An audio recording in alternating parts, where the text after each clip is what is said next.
There was a student here, a very sensitive kid, a small kid, and he lost his notebook on the first day of school.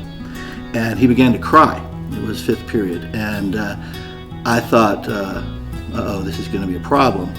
And all of the students reacted compassionately. And two football players, who were not the best students by any means that we had, and they surprised me. They said, "Oh, wow, man, that's really bad if you lose your notebook. That can be a real problem. That's upsetting. And so let us go out and help you find it." And I told them later what that meant to me, and they said, "Oh man, that's not a big deal. It's just what we do." And I thought, wow, I'm happy to be here. I'm happy to be at Notre Dame.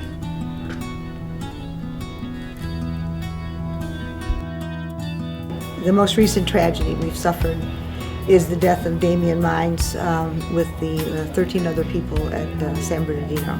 And many of our students knew him because he volunteered. He's a graduate of Notre Dame, as is the rest of his whole family.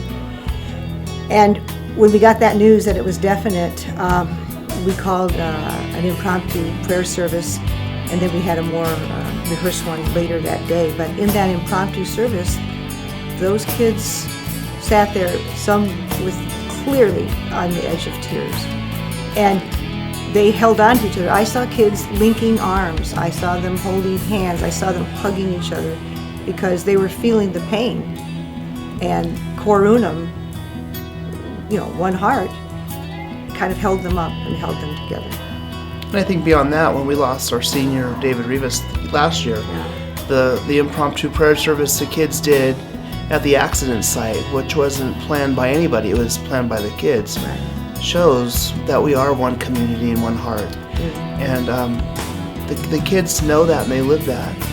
I think when you see the kids out in the community volunteering and doing what they do, they truly exemplify one heart and one spirit, and it's without us telling them they have to live it or telling them that they are one heart, one spirit.